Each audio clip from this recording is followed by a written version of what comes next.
11 मई 1998 दोपहर के 3:45 बज रहे थे और राजस्थान के पोखरण नाम की जगह पर गर्मी 43 डिग्री पर थी।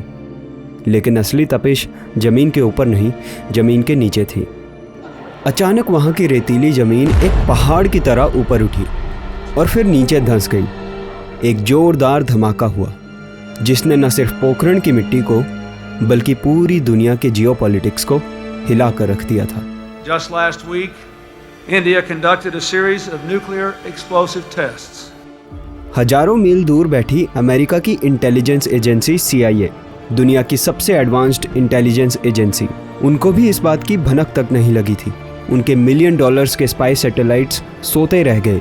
शाम को प्रधानमंत्री अटल बिहारी वाजपेयी मीडिया के सामने आए और बस एक लाइन कही, Today, India conducted 3 underground nuclear tests in the Pokhran range. पूरी दुनिया सन्न थी। आखिर कैसे भारत के वैज्ञानिकों ने इस मिशन इम्पॉसिबल को अमेरिका की नाक के नीचे पूरा किया? आइए जानते हैं ऑपरेशन शक्ति की पूरी कहानी।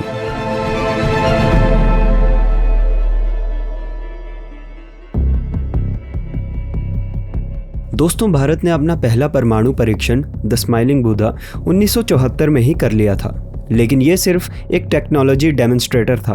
1990 के दशक तक आते आते माहौल काफ़ी बदल चुका था। एक तरफ चीन एक बड़ी न्यूक्लियर पावर बन चुका था और चीन की मदद से पाकिस्तान भी अपने परमाणु हथियार तैयार कर रहा था। ये भारत के लिए एक एग्जिस्टेंशियल थ्रेट था, यानी अपने अस्तित्व का सवाल। India is not a signatory of the Non-Proliferation Treaty and is never committed to nuclear disarmament. ऊपर से इंटरनेशनल प्रेशर।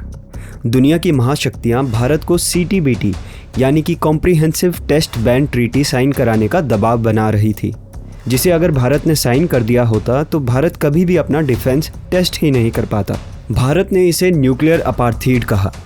1995 में नरसिम्हा राव सरकार ने टेस्ट की कोशिश करी थी, लेकिन अमेरिकी सैटेलाइट्स ने उन्हें पकड़ लिया था, जिसकी वजह से दबाव में आके उन्हें टेस्ट रोकने पड़े। भारत के लिए इस बार गलती की कोई गुंजाइश नहीं थी। 1998 में जब वाजपेयी सरकार आई तो उन्होंने डॉक्टर APJ अब्दुल कलाम और R चिदम्बरम को हरी झंडी दे दी, लेकिन एक बहुत बड़ी चुनौती थी, lacrosse satellites. Radar reconnaissance satellites. It can see through clouds, darkness and even shadows. America की ये सैटेलाइट्स इतनी पावरफुल थी कि किसी रेगिस्तान में पड़ी कलाई घड़ी का टाइम देख के भी बता दे। इसके लिए भारत को एक क्लोक एंड डैगर नाम की स्ट्रेटेजी अपनानी पड़ी। कलाम साहब और उनके साथी सिविलियन क्लोथ्स में नहीं बल्कि इंडियन आर्मी की यूनिफॉर्म में घूमते थे, ताकि सैटेलाइट्स को यह लगे कि यह एक रूटीन मिलिट्री एक्सरसाइज है। कलाम साहब का कोड नेम था मेजर जनरल पृथ्वीराज। किसी को भी एक दूसरे के असली नाम लेने की इजाज़त नहीं थी। वैज्ञानिक एक दूसरे को कुमार, नटराज जैसे नामों से बुलाते थे। सारा काम रातों रात होता था और जैसे ही सैटेलाइट गुजरने का टाइम होता था तो सारी भारी मशीनरी को वापस उसी जगह पर रख दिया जाता था, ताकि सैटेलाइट के कैमरे पर कुछ भी बदला हुआ ना दिखे। उन्होंने रेत के टीले भी इस तरह से बनाए थे कि सेंसर को लगे यहाँ पर हवा से रेत उड़ रही है, ना कि खुदाई चल रही है। 11 मई को सब कुछ तैयार था। जमीन के नीचे 3 कुएं खोदे गए थे, जिसका नाम प्रेयर हॉल, व्हाइट हाउस और ताजमहल रखा गया था। इनमें एक हाइड्रोजन बॉम्ब, एक फ्यूजन डिवाइस और एक सब किलोटन डिवाइस रखा गया था। दोपहर के 3:45 कंट्रोल रूम में एकदम सन्नाटा और फिर बटन दबाया गया।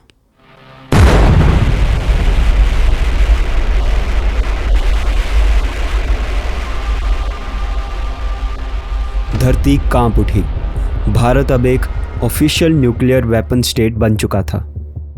वैज्ञानिकों में खुशी की लहर दौड़ पड़ी।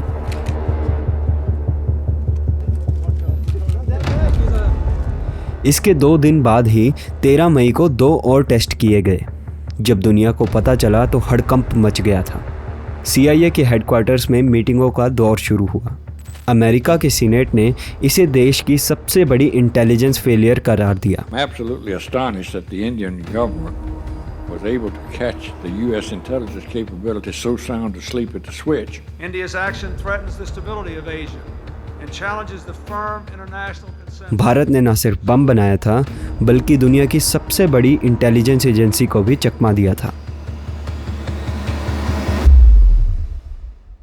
धमाके के बाद तालियां तो बजीं, लेकिन मुश्किलें भी बहुत आई।